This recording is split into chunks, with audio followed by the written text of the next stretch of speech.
Everyone's staying active, staying after it. Sorry I'm a little bit late. We were trying to record the last episode, and luckily we got that done. So got it recorded. Today I'm gonna get one of my boys on.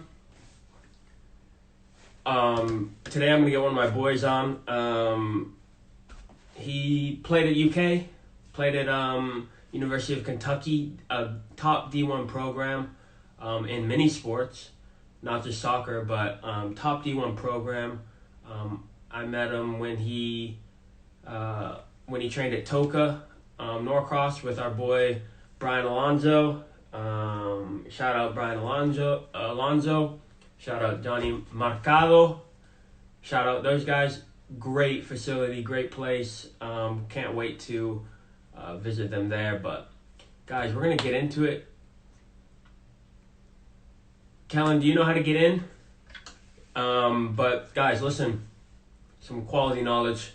A guy, in my opinion, who, did well in college, didn't necessarily get the opportunities that some of us got when we came out of college, but, I've watched him come in every single day, training with Brian, training at Toka, putting in the work, and now he's playing in Iceland.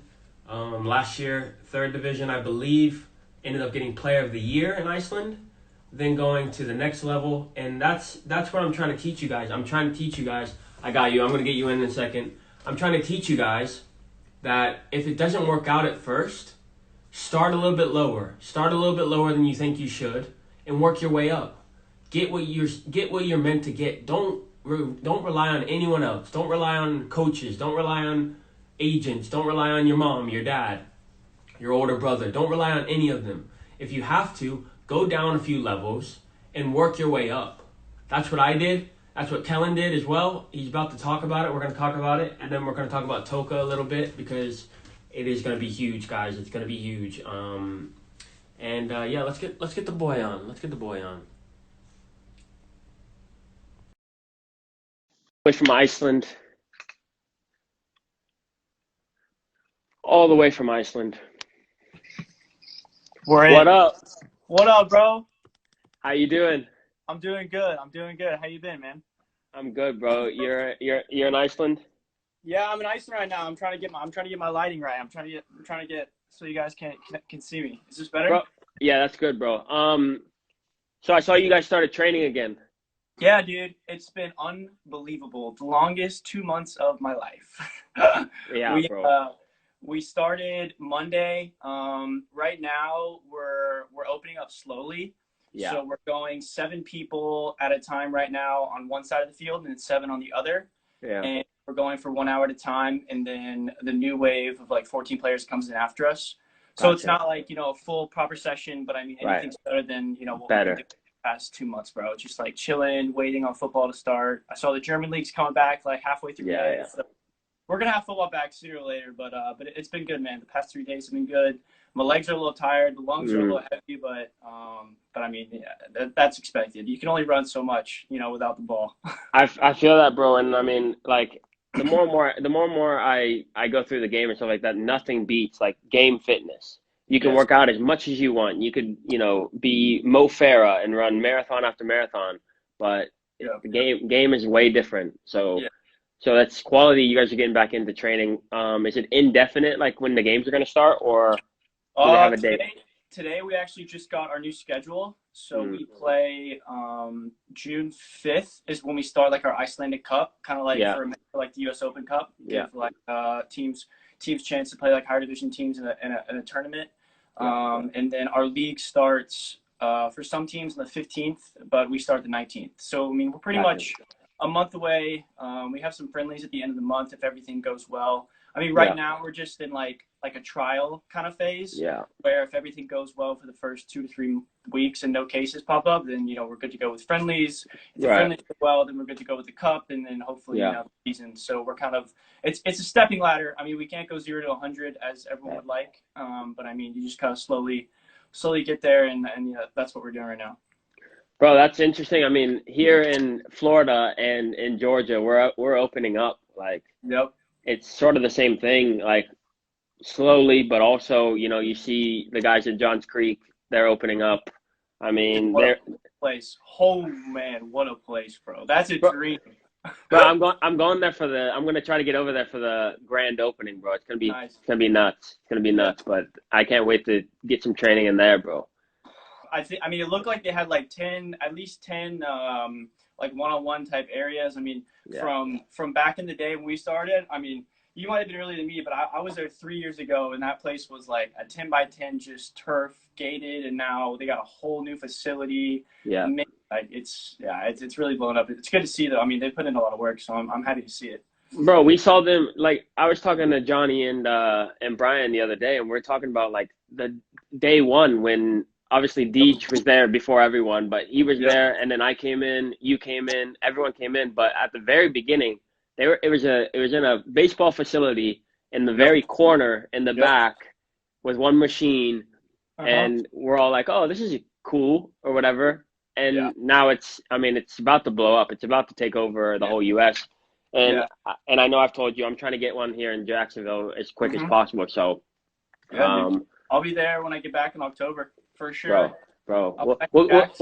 we'll let you in. We'll give you a good rate. We'll give you a good price. Okay. I like But it. bro, break it down. Obviously we'll get to Iceland in a second, but break Yeah. it down. Your college time. Playing at Kentucky, obviously Mhm. a top institute. In all senses, like basketball, football, but also Right. soccer, especially has come up recently. I think at the beginning, especially when I was getting recruited, I didn't really think UK was that great Mhm. at soccer. I mean, obviously they had the Nike deal and all that stuff, which was big time, Right. and that was a draw for me. But they definitely came up in your time. Obviously Kevin Byer as well, Mhm. Key, they all came up. But talk about from freshman year all the way to senior year, how you progressed, how you saw soccer at Kentucky get better. I mean, I was kind of like with you. I mean, when I was looking, my recruiting process for college started probably my sophomore year. I think the rule was like you can start emailing coaches Yeah. like your sophomore year in high school. So what I would do is before like tournaments, I would just like sit down with my dad and make like just at least 30 to 40 emails. Like on these websites, they have like a page where like all the colleges, assistant coach, head coach that are attending this tournament. Yeah. So it started my sophomore year of high school. And then progressed to my junior year. I committed to Kentucky the end of my junior year, and I was kind of like with you. They were in a weird spot. There were good players in the state going there. Yeah. The year before me, like Jacob Scarce went, but when I got recruited, they had just gotten a new coach, Yeah. Johan Sederin from Dartmouth, and when he came in, he removed a lot of the guys from the team and just kind of wanted to start fresh. Yeah. And for me, that was interesting because I knew like what he did at Dartmouth. I had looked at him. Going to a college like in-state was ideal for not only me but for my parents. Only being like an hour away was good for them. When I was looking at colleges, I wanted to be less than 6 hours drive. So okay. California, New Mexico, all those teams, Pac-12, like all those teams, it wasn't for me. Right. I wanted to kind of be around my family. That way, if I didn't have a good time, I could come home. I could come home Right. for a meal. I could come home for laundry. And stuff like that. So when looking at Kentucky in the first year that Coach Sedergren had before I came in, they did really well. They went from a team that, maybe in the state of Kentucky, it was looked at like U of L was the main team. Kentucky, with a new fresh, new start, it appealed to me. So when I got there my freshman year, I committed. They were just in the process of building a new stadium that would be ready for my sophomore year. And that intrigued me really, a lot because it was at the end of the buildings, it was a $7 to $8 million, just strictly soccer stadium. And I mean, for players like that, I mean, it's really nice to see. So my freshman year, it was getting built. We did okay my freshman year, I would say. We didn't have a winning season. I think we were like 7-10-5. Yo, real quick, going back to high school, what would you have done differently in the recruiting process looking back now? What do you think you would have done differently? I think I would have kept my options. I would have kept my options open. Okay. I think I talked with my dad and my parents a lot because I mean it was new for us. My parents didn't play in college, Right. Like athletics. They didn't really know like what what we were getting into. So I would have kept Division 2 and Division 3 on the table just in case. I think looking back, I played Division 1, so like it's great. I was very happy, but in my mind, I was like Division 1 or bust. But I mean, there's a lot of really good Division 2 schools out there. Some Division 2 schools could beat us. I mean, there's some Division 3 schools that could be Division 2 schools. Like just because I wouldn't get your mindset as a soccer player on the best go to Division 1 because the best don't. It's just it's you got to look at school not only for soccer, but also like what you want to do with your degree, what you want to do with like life after soccer. Right. For me, I didn't want to be a doctor. I just kind of wanted to go in business. That's what my parents did. Mm-hmm. So I looked at schools that met the criteria that were big, met the criteria that had business, met the criteria they were good soccer schools. So like close to home. I think getting your boundaries and understanding what you want out of your university. Exactly. And not focusing on Division 1, 2, and 3, but what you can get out of the university. Because at the end of the day, like some people go to college and they hate it and they don't play soccer. And like, are you going to be happy at the university when you don't have soccer? So with that, would you recommend someone send 40 or 50 emails to colleges now, looking back? Yeah,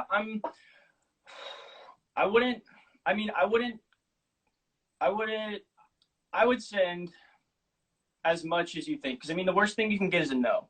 Because also, you never know, like, who's watching. For instance, I played ODP at a regional tournament and represented Region 2. And at that tournament, I emailed a couple teams. One was Notre Dame. And Notre Dame wasn't at the tournament, but Bobby Clark's brother was the head coach of Washington.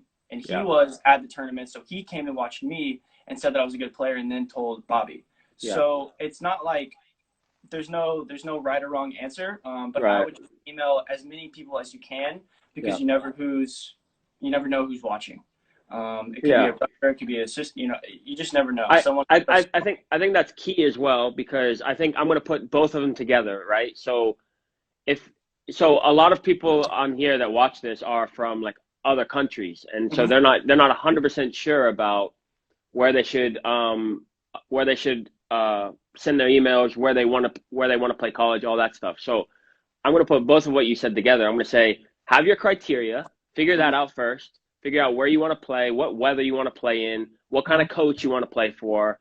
I always tell kids, look at the roster. If you're a goalkeeper and there's a sophomore goalkeeper, are you okay with sitting on the bench for 4 years?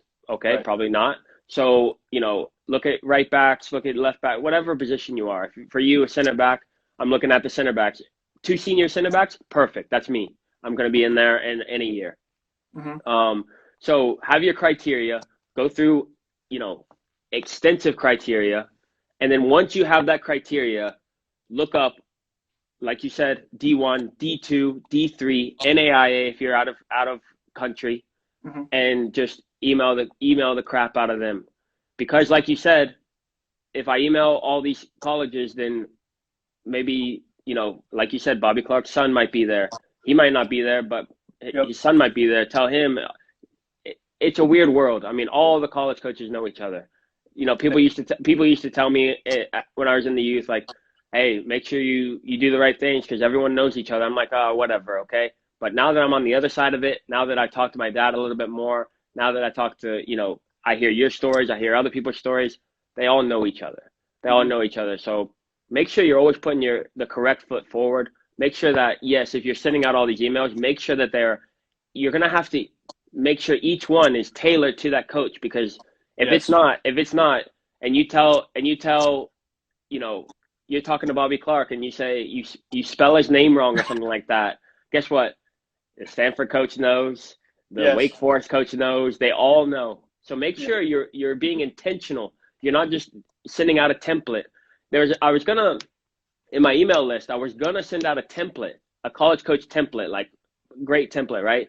And I talked to my dad, and he said that is the last thing you want to do. You don't want to make a template. You want to make a criteria for what these kids need to be looking for to then write their own emails, because sending out an email blast to all these coaches is the last thing you want to do. If you want to absolutely burn your bridges, that's the last thing you want to do. So I completely agree with you. A lot of emails, because, you know, if 3% come back, you have 5 colleges that are interested, right? Yeah. But also make sure that each one of them's tailored. Take the time to make sure that each one of them's tailored. Say a little bit about the program because you did your research. Understand what you're doing. Don't just be lazy and just send it out to Wake Forest because they were number 1 last year, or Stanford because they're always in the tournament, and just make sure you're being intentional. So like Kaelon said, make sure that you're putting, you have your checklist, you have your criteria, and you're executing on that. So I think that was perfect. Yeah, and with emails, I would say another thing is don't send individual emails. Do not put multiple coaches on the thread, because they will see that you sent it to multiple coaches on the thread. Yeah, that is 100%. I mean, I've heard of many stories. I've gotten a couple emails from coaches saying "Dear Rodriguez," or "Dear," a name that's not mine, and I was like, wow, he doesn't really want me, or so you imagine how a coach feels. It's the same thing. But I mean, I've gotten emails from people that saying the wrong name, but I've also, heard stories where, they spell the coach's name wrong, and that's it. Because a coach's eyes, if you don't put the time into writing an email and spelling my name right, that's 5 letters long, why would I want you at my university? In the 89th, 90th minute when you're tired, why would I want you at my university? If I'm going over film, if I'm talking to you in a meeting, are you paying attention? Because you can't even spell you don't even know my name. You can't even spell my name right. How are you going to pay attention when I'm trying to win a championship? Yeah. It shouldn't have to be said, but I'm glad you said it. Make sure you guys make sure you're writing emails specifically for the coach. Do not put them all in a group. Yes. So thank you for saying that. Shouldn't have to, but you gotta say it. Yeah. So gone through the college process. You had your criteria. You sent out your emails. How many colleges were genuinely interested at that point? I had three scholarship offers and 2 walk-ons. So by the end of my junior year, I had narrowed it down to 5 schools. Yeah. And then I went more, in depth. So I looked at, like you said, the roster. I looked at the players they had, the age. I looked at positionally, what positions could I play. So perfect. I had this general criteria, and then because you can't look at 40 schools and do that 40 different times. True. It's just too much. So you have to, with, like you said, the general criteria, and then once you get down the line, you just get narrower, then you could define and, examine the schools, the people, whatever you're interested in, food situation, dorm situation. Right, exactly. Because especially in soccer, and Charles asked, what is a walk-on? A walk-on, Charles, is basically, they're not giving you a scholarship. They're just saying, hey, come play for the team. If you do well, next year or next semester, we'll give you a scholarship. But right now, you have no money from us. Come in, see how you do. If you do well, we'll give you a scholarship. But what you just said about narrowing down the process, I think so that's even better than what I was saying. I'm saying narrow down the whole country. That's tough. I love how you said, all these schools were interested. Okay, perfect. Now I'm going to narrow it down, because like you said, the atmosphere, the food situation, the teachers, how the school is run, the distance from where I am to the cafeteria, whatever, just little things like that you don't really think about when you're on your visit. You're like, oh, the soccer program is big time. Guess what? Soccer is only 3 months out of the year. You're there for another 5 months. You better make sure that do you need a car? Do you not need a car? Are you going to be rooming with your teammates, or are you not going to be rooming with your teammates? Are you going to be a walk, 5-minute walk from class? You're going to be a 35-minute walk from class. These are all things that you don't think about, that you need to think about before you go. When you go on your visit, or you look online or whatever, make sure you're writing down these things that are super important. Think about your day. think about your day. I wake up in the morning. What time's training? Okay, training's, sometimes for us it was either at 8 or is at, my freshman year is at like 3.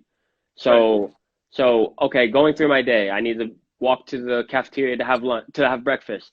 Okay, is that going to be a 5-minute walk or 35, 40-minute walk? Okay, do I really want to get up at 6 a.m. to walk all the way to breakfast and be there by 6:45 before class? Maybe not. So maybe that's not for me. Maybe we need to make arrangements. Maybe I need to talk to my coach. Whatever. These are all things you need to be thinking about, because I think, and I know, and I'll ask you in a second, but I know I didn't take the college process that seriously in terms of that kind of stuff. Like, I didn't really break it down to make sure that I was really going to enjoy it. I did. Like, I think it was kind of lucky that I did. But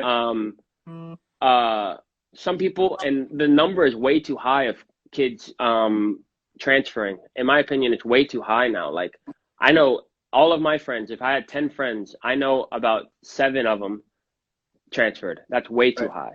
Yeah. So I mean, you did from where again? My 5th year, I took my master's at St. Francis University, a smaller school in Pennsylvania. Oh, so okay. I redshirted my junior year, and then I graduated, and then I went and took my master's at a different school. Was that an injury junior year? Yeah, junior year, collarbone, twice. So, oh wow, yeah. Yeah, I did my shoulder last year. Broke my shoulder last year, bro.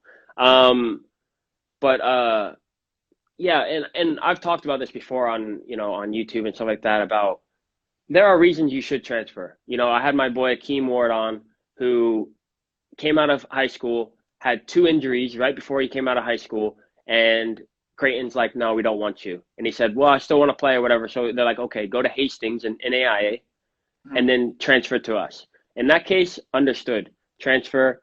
Hey, he went in and and the coach knew. The coach knew, okay, Akeem's a little bit above this level. We're just going to, see if we can win a national championship, and then he's going to leave. That's what I'm trying to tell these kids is like, hey, make sure that they know. For you, injury, something comes up like that, it's, I assume that you weren't like, hey, screw this coach, he's not playing me, I'm out. Yeah. Like that's the kind of thing I'm trying to go against is, oh, this isn't what I thought it was going to be. It's too tough. I'm bouncing. Like, always looking for. Go ahead. It's tough, like, because when you're making these decisions, you're 17, you're 18 years old. So, like, you're thinking, wow, I'm going to go play for Kentucky. I'm going to go play for, like, a big university, a lot of people, a lot of fans, great basketball team. Like, you're not thinking about the next 4 years of your life with school, like, you're only thinking about soccer, the big picture. True. But you have to realize that it's for 4 years, and it's setting up kind of like the rest of your life. 100%.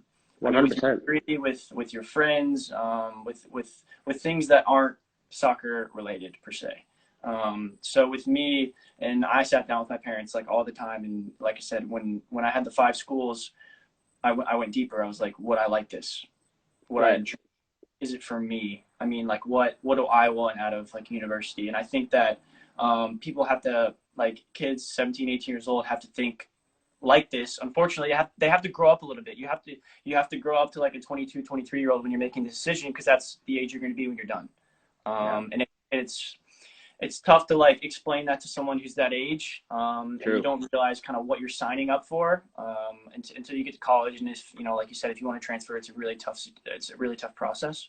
But I mean, I enjoyed Kentucky. I had a lot of friends there. I still have a lot of friends there.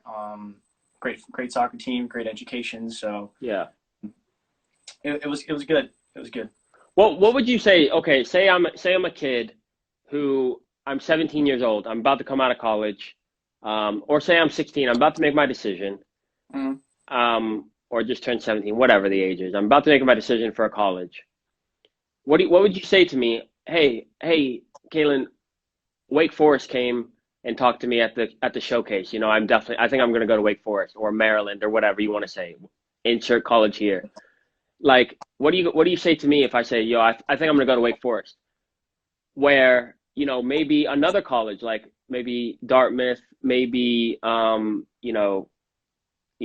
Florida, something like that, whatever. Like a lower college where you see this kid and you're like, hey, I know you can play every single game for 4 years at North Florida, or every single game at Jacksonville University.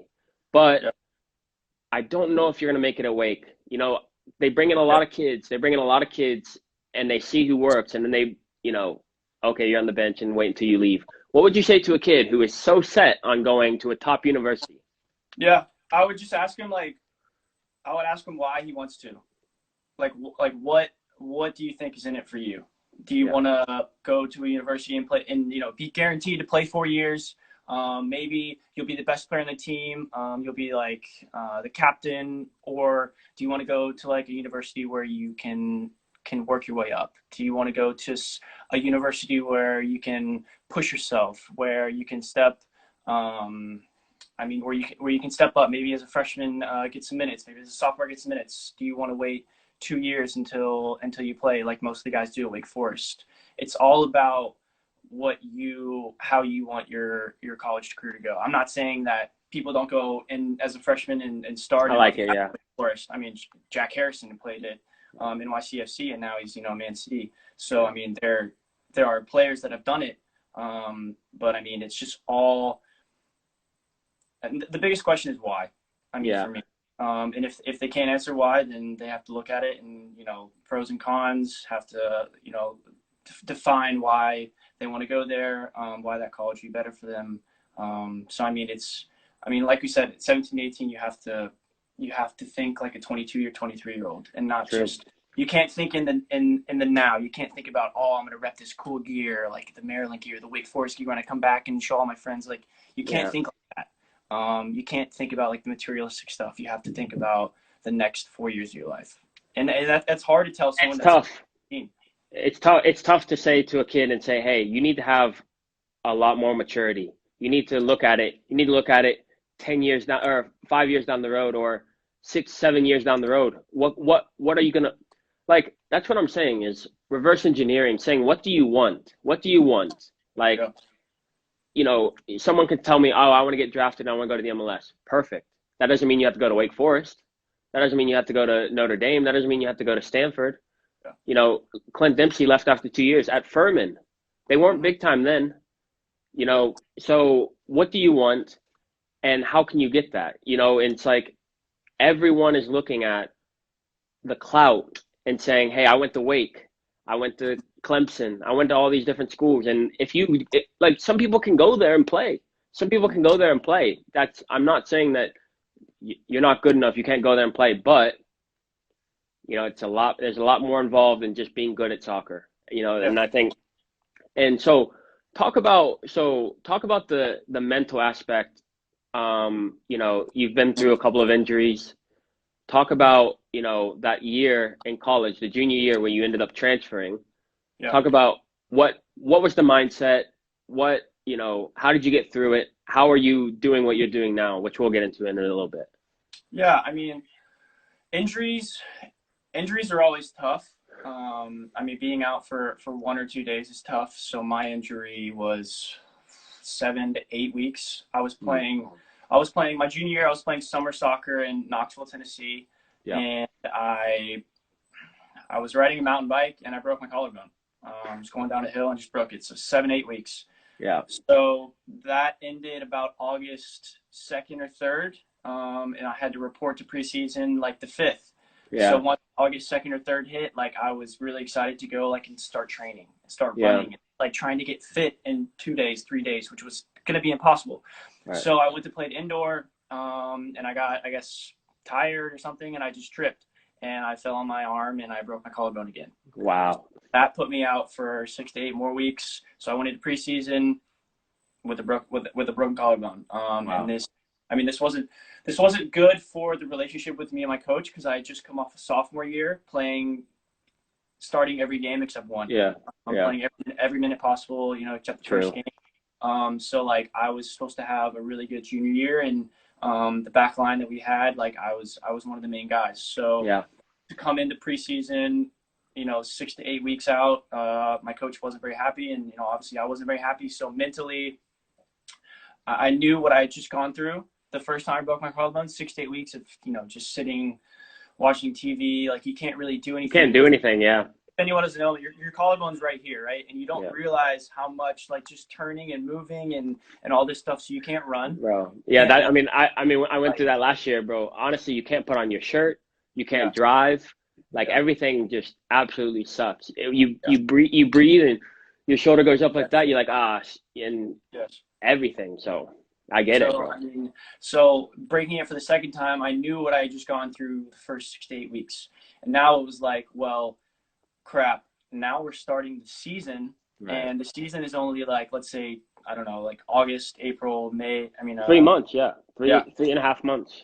Yeah. So I mean, being out for half the season, and then having to come back when everyone's fit, everyone's flying, everyone's doing well, and you got to like take an extra 3 weeks to get back and then start the season. I mean, going to practice every day and just watching the guys have fun, like watching, you know, like the chemistry get up and watching, you know, the team. It's really hard while you're injured to watch trainings. And I know. Bro, let me jump in there real quick. Like anyone who's watching who doesn't know college soccer, if you get injured and you're out for 2-3 weeks, you've missed 4, 5, 6 games. So it's no joke when you get injured. Like you are out. You have to make sure that you are staying fit. Like if it's, you know, obviously with you, it was very, you know, obviously it was avoidable, but it was sort of a freak accident, you know, you getting injured, whatever. But anyone who's playing consistent games 2, sometimes 3 times in, you know, 8 to 10 days, like you need to make sure that you are on top of your stuff when you're recovery, all that stuff, making sure that you're ready to go and not get injured. Because if you pull a hammy, if you pull a groin or something like that and you're out for 2-3 weeks, you're missing 4 or 5 games. So college soccer, it comes quick. You're waiting all summer, you're playing summer, you come in, you're excited, you're ready to go, it's gone. It's over in 3 months. So it's quick. You need to make sure that you're ready for that. It is a physical game, college soccer, because you can sub in and out. So it is a physical game. But yeah, so people are probably saying, you know, 4 to 5 weeks, that's not that bad. Like it's only a month and a bit. But in the pro game, it's not that bad. It's actually on the better end of injuries. But in the college game, 4 to 5 weeks is almost half the season. Like you can't be messing around with 4 to 5 weeks. So just putting that in context. Yeah, I mean, we played at Kentucky. We played Wednesday, Saturdays. At St. Francis, we played Friday, Sundays. But I mean, you're only playing for 3.5 months out of the year. So the others, you're just getting ready for that season. So to get to that season and start out injured, like, oh man, like I don't want to wait another year until a new season starts and like start fresh and start well. The teams, I mean, if you want to think about it in the coach's eyes, let's say you get injured for 2 weeks and they have 2 very important games, and a new right back, a new center back comes in and he does well and they win both games. So then you come back and you're a little rusty. It takes maybe a week and then you guys are both on the same level, but like the team's been winning without you there. So like momentum. Why would he put you back? You know what I mean? So it's like, and that kind of is a mental thing as well, like having to deal with, you know, the ups and downs of a college season, of a coach's mind. I mean, at the end of the day, like the team wants to win. So like, it's not a matter of, oh, like you were playing before, but you got injured and like, sometimes it works like that. Sometimes it works where, you know, an older player gets injured and a younger player comes in and they're doing well. They win twice, but the coach is like, you know what? Kaelon's been on our team for much longer. I know I can trust him, and, you know, we're throwing him in. My coach in college would have definitely gone with the younger player and said, you know what, he's playing well, he's playing, you know. But in college, I broke my arm, and, you know, I can't sit out for, luckily I got a red card in the same game. So I was like, okay, I'm out for a game anyway, so I can get some rest a little bit. But I was back in, I had a cast on, you know, very, very tough to play with a broken arm, but I came back because you cannot, I'm going to reiterate it, you cannot miss multiple weeks in college. You cannot. So, you know, you have to be battle tested when you come to college. But answer that question by Shane. What up, Shane? Let's see. What would you tell young players in college about the transfer process, and what would you say the biggest difference in a mindset was between being on UK and SFU as a more matured player? young players and the transfer process back then was, I think, more difficult. I think I don't know. I want to say now they have what's called the portal. I want to say where if you want to get a transfer, if you want to leave, you just kind of put your name on the portal and then you're good to go. I think the college can like set boundaries. Maybe you can't transfer like within conferences or something like that. Yeah. I don't know if you know more about that, but I think that's the rule now. Back when I was in college, you had to request for a transfer. I did my senior year. I graduated, so I thought that I could leave, but Kentucky thought differently. So I had to go through a process of asking the team to let me go, and they gave me a list of teams that I could not go to. Gotcha. And one of the teams on the list is a team that I wanted to go to, so I had to go through like an appeal process. And that they didn't allow me to go to that school, so I went to St. Francis and played my last year there. So I think the transfer process is a lot better now because as a player, if you feel like you're not liking the school or you don't like, or you maybe it's too high of a level for you and you kind of want to drop or get closer to home, like I think it's a lot easier now. You just kind of put your name on the portal. In terms of mindset, going from UK to SFU as a more matured player, I mean, with time comes experience. Coming from a school like UK, I think when I left, we were constantly top 25. St. Francis was a little bit lower on the rankings, but in their conference, they were really strong. They in their conference, there was 9 teams, I think, and the top 4 went to a tournament, semifinal and final, and the winner goes to the NCAA, and they were in that tournament like I think 3 out of 4 years in the finals as well. So I think there were some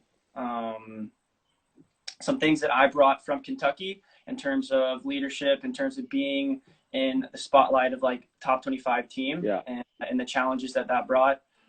So to help St. Francis out, I think I brought experience, I brought leadership, I brought a little stronger dose of like mentality that maybe from time to time St. Francis didn't have. So I mean, yo, talk about okay. So sorry to cut you off, but what so we might differ in opinions here. That's fine. I love that. But what do you think would constitute a transfer in your opinion, where you're like, you know what, that's a fair transfer. I'm happy he did that. I'm happy for him. As in fair, as in like it wouldn't be frowned upon. Because I mean I'm honest on this thing all the time, and I say like, I had opportunities to transfer. My junior year when Mario came in and he didn't play me after a great year at Reading. You played at Reading as well. After a great year, a great year at Reading in the summer can put you in a good position. So great year, couple of MLS teams talking to Mario, and he says, okay, perfect. This is a year for you. If you play well, something might happen at the end of the season. Junior year comes and he plays me the first 3 games, right? Then doesn't play me for almost 10 games. Right. And at that time I did, reach out to a couple of teams, and they said, you know what, we'd need a center back. We'd be happy to have you, whatever. I could have gone. In my opinion, if I had done that, looking back, I would have regretted it. And I would have said, you know what, I came to SIUE and I made a commitment I committed to this college, and I said, you know what, I want to leave this college better than I found it. I want to leave this college in a better spot in the rankings. I looked at it as in the rankings, better than I found it. If I had left and gone to Creighton or Louisville or wherever, I could have probably done better as a player for my last 2 seasons or for my last season, but I didn't, and I'm grateful for that. I left them in the final 16. So if I had left, I would have looked down upon. If me looking at myself, I would have looked down upon it. Like I said, with Akeem left early from Hastings and went to Creighton, got drafted. Perfect. I look at that and I was like, that's obviously a good move. Everyone knew when he went there, he's gonna leave. Right. With you, you were injured. Coach didn't coach wasn't really happy about it. You were struggling mentally, trying to come out of that. You had already graduated. You had graduated from the college. Mm-hmm. And then you went to St. Francis. I have no problem with that. I look at that, not trying to call Shane out or anything like that. I have friends who went to a college. Mm-hmm. It didn't work out, how they wanted it to work out.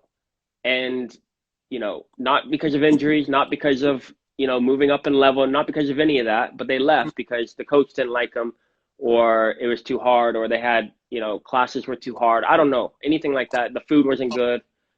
I look down upon that because you didn't do your research properly. You didn't, nothing changed. The coach didn't change. The team didn't change. You just didn't do your research. So in my opinion, I look at that as, I look down upon that. That action. I don't look down upon the player at all, but down upon that action. And I say, you know what? That's doing a disservice to yourself and to your team, to your college. What are your thoughts on that? What do you, it could be like, you could say, I don't mind that, college is a business. This is whatever. Like you could, that's true as well. But what are your thoughts? I think it's a team sport, but at the end of the day, it's your life. It's what you want to make of it. For me, like what I told the coach I was going to do, I did. I came to the university, I graduated. So therefore, I thought that I had free reign to go like wherever I wanted, especially for like my master's. I was going to play soccer the last year, but it's only like 1 year. I gave you 4. Why can't you give me 1? For people that transfer like after their first year, or after their second year, or even after their third year, I don't look down on it, because every situation is different, and every player wants the best for themselves. But some players want more for themselves than they want for their team. It's tough because the coach may not actually like them. And for me, after I broke my collarbone, my relationship with the coach kind of took a turn for the worst.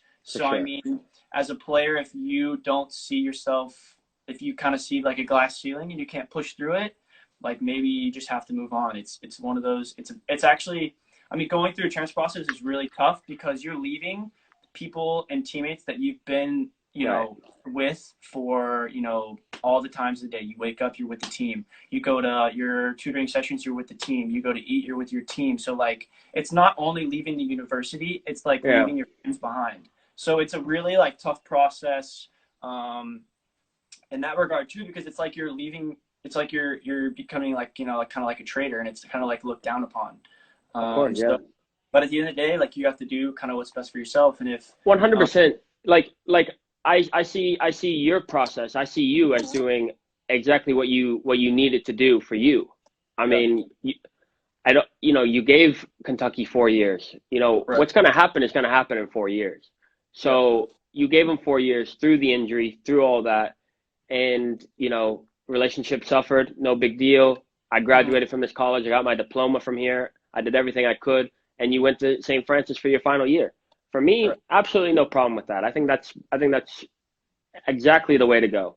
But what I'm trying to get at is there are players, that, yes, I get it. Do what you need to do for your career. Whatever your goal is, reverse engineer that. If it's not going according to plan, change it. Right. I like I said, I had the opportunity to leave. I played under 4 coaches in my 4 years at SIUE, 4 different coaches. So at any time I could have said, this coach is not for me. This is not good. I could have left for sure. But I looked at it as 4 different coaches. I'm here for SIUE. I'm not here for whatever, insert the coach. I'm here for SIUE. I'm here to represent, the people who went before me. All this, college is very tribal almost, especially at UK. All I hear from you guys is, UK this, UK that. You still wear your gear everywhere. And, What's up, bro? Oh my goodness, dude. Oh my goodness. What's up, bro? But, bro, it's a very tribal atmosphere, College is very tribal. So for me, I'm not here wearing my SIUE stuff every day, but having that in my heart, in my wearing that every day, it transcends me sitting on the bench. It transcends me, oh, I only got 10 minutes this game instead of my normal 90. It transcends all that. I broke my last year, I broke my arm, had 2 red cards, and still fought through it. Didn't play at the beginning, still fought through it. And at the end, we made it to the Sweet 16, and I started against Wake Forest. We should have beat them. Like that, I look back at that and I say, you know what? If I had left, maybe we go to the Elite Eight, maybe we go to whatever. But it's the Russell Westbrook thing, sorry, Kevin Durant. It's the Kevin Durant thing, like that's how I look at it. Yeah. Obviously, I didn't transfer. I didn't see that side of it. I know from a coach's standpoint, they don't really like all the transfers, but sometimes coaches push players out as well. I was almost pushed out. Our coach said, "Hey, you might not play here. To be honest, now that I'm here, you might not play." And I said, "Okay, perfect. I'm gonna make it so you don't. I'm gonna make it so you can't not play me. I'm gonna make it so you have to play me." And I did, and it worked out. But yeah, that's why I asked, bro. But I want to move on real quick with your time. So obviously, we trained together 2 years ago. We started training together 2 years ago. Yep. With Brian, Johnny, the boys at Toka. Shout out Toka Norcross. Now they're all at the new Toka. Talk about, because at that time you had no team, right? Yep. But I saw you come in every single day with Brian, put in the work, leave, come back, put in the work, leave, selling pizza, pizza delivery. Pizza, bro. Papa John's, baby. Pizza delivery. From that, and then I could not be happier, and having been a training partner of yours, been prouder of when you got the, your division's player of the year. I mean, it was actually no surprise to me. I was happy for you, but there's no surprise. I mean, I saw the work you're putting in. Talk about one thing, talk about the mindset and the drive to keep going, even when there's no promises. I'm really getting big on this, where stop putting in the work, expecting some gift at the end or some, someone asked me the other day, is it really worth putting in the work? Will I actually make it? I'm like, who cares? Who cares? Put in the work to develop yourself and to create better. What was it like coming in every single day, putting in the work, leaving, coming back over and over again, not knowing where it's coming from? Yeah. So timeline, my 2017 December is when, 2016 December, I graduated UK. 2017, I started my master's January at St. Francis, and that was for the whole rest of the year. Right. So from August to December of 2017, that was my last fall. Gotcha. So in 2017 December, I graduated. I'm done with college. So now it's like, what's next? And I wanted to play pro. So 2018 is when I started with you. I started at Toka. I started with DJ. I did not have a team. So January 3rd, I just texted DJ because he was working out there. I saw him on Instagram all the time, showing it off. So I'm like, I wanted to go. I wanted to train. I wanted to get better. So I lived with my aunt. I got a job at Papa John's. I was delivering pizzas from let's just say 4 o'clock to 10 o'clock. 5 days a week. So in the mornings I was with you, I was with DJ, I was training, and then I would go back, I would have food, I'd take a nap, and then I'd start Papa John's. Yeah. So it wasn't a luxurious life, but it was a life that I had in my mind. I wanted to be a pro, and this is what I had to do to become a pro. So I started emailing coaches any way I could in January. And I got a trial with the Seattle Sounders in March. So January and February, I was in there training in the mornings, and then come March, I was ready. I mean, with Toka and with that machine and with Brian and with what we had, the group of guys we had, and how serious we were taking it. I mean, we all wanted to be pros. DJ was going to the draft. You had your career. I was trying to start mine. So the group that we had and the trainer, I mean, it was unbelievable. There's a reason that for the past 3 years, my preseason before I go to my new team is with Toka. You have to. I mean, I have the utmost respect for the people that work for Toka and how much effort, how much energy they put day in and day out to like everything that they do, from ages of players that they have from like 5 or 6 to like, you know, pros that they teach like us. They put the same amount of energy into every player. So that, you know, that's the reason I go back year in and year out and do what I do in Atlanta. But after that, what was the mindset there? Because, you know, obviously, I don't know if the Seattle Sounders were before you started training or after, because talk about like the mindset though of, I have no idea what I'm going to do after this. I have no idea where my opportunity is going to come from. I'm just going to come in every single day, put in the work. Obviously, you know, having me there, having DJ there, me having you there, Brian, you know, me and him were talking the other day about how it's not just a machine. It's not just a machine. You know, there are people right now, you know, that put all the effort into the machine. And what we did, you know, what Brian and them did, what DJ created, what you created, what I created, is that family atmosphere of, hey, let's come in, let's get the work in. Like, we're not, like, obviously there were jokes, we laughed, we messed around, we did all that stuff. But when we came in, we left knowing that we put in a good, solid shift. And that's why, you know, we both go there for our preseason now. And, you know, it's so much more than the machine. You know, the machine's just where it starts. And now, you know, it's family now. It's community. It's 100% community. Even the 5-year-olds, the people who came in after us were watching us. You know, they asked me a few questions at the end. It's family. It's a family atmosphere. So obviously that helped. That definitely helped to keep you motivated, to keep you inspired. But what else? You know, delivering pizzas, all that stuff. What got you to, you know what, I'm going to keep going. This is exactly what I want to do, because my opportunity will come. Yeah, I mean, to go in like day in and day out, individually is tough. I'm not gonna lie. To go to a field and to take a ball and cones and just do your own thing and push yourself, like, it's very tough to do that for weeks, for months at a time. So like, to come in to Toka and have a trainer that's there, like, you know, more or less, Brian's there on time every day. 15 minutes here, 15 minutes there, but it's all good. Shout out B. But I have players like you and DJ and my boy John when he was down there. I mean, we all have the same goal in mind, and we're not just there to goof around. Like you said, we're there to work. We're there to put in the work, and we each had, you know, our separate goals in mind. Some were bigger than others, but for me, like, I wanted to push myself, and I knew that you guys would push yourself. So like, every time I came in, I wanted to make you better.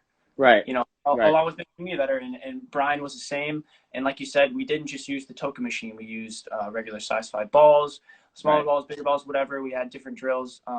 So the mindset of like waking up and not knowing what I had, not knowing that, you know, 2 months down the road, I'd have to see, you know, I'd be at training camp for 3 weeks with the Seattle Sounders. Like, I didn't know that was going to happen, but I had to put myself in a position to go in and make the most out of that situation. For sure. And you can't just send out emails and just sit on your butt and play Fortnite or whatever and like just wait for the opportunity. You have to be ready.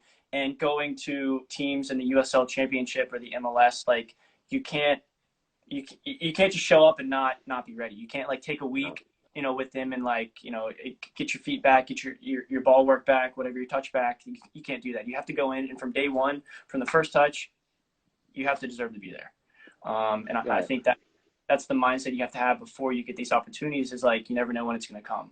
I mean, coming to Iceland, like, I didn't know that was going to happen, but like, I was ready. Right. No, I mean, it's cliche, and I'm on a big cliche kick because, you know, a lot of people they hear these cliches, stay ready so you don't have to get ready and all that stuff. But I'm telling you right now, if you're not doing that, if you're just saying that and you're not doing it, you will be found out. When you, because I truly believe everyone's going to get an opportunity. If you really want an opportunity to play college, to play professionally at some level, I'm not saying everyone's going to get a chance with Atlanta United. I'm not going to say that. But if you want to play college soccer, you will get a chance. If you, some coach, after you've emailed every coach, some coach will get back to you and say, hey, send over a highlight. Or, hey, I'd love to talk to you more about it. If you're not ready, if you don't have the necessary skills because you were sitting on the couch, if you're not fit, if you're not, if you come in and you have been sitting on the couch and you do well, but then you pull a hamstring, then they're going to be like, well, we don't really want to deal with that. Like little things like that. Stay ready so you don't have to get ready. There's so many stories of people who stayed ready and then made it from some opportunity. I don't know what opportunity it was, but I believe everyone will get an opportunity if you truly want it.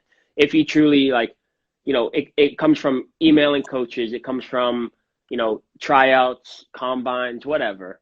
You'll get an opportunity. Some coach, if you keep working, some coach will call you up, but will you be ready? That's up to you. And I think all of this stuff gets put into other people's hands where it's like, oh, the coach didn't like me. The scout, wasn't even watching. Like all this different stuff. Like at some point, it's going to fall on you. You weren't ready. You weren't good enough. You didn't work hard enough. Like just little things. It's all on you at the end of the day because you will get a chance. You will get a chance.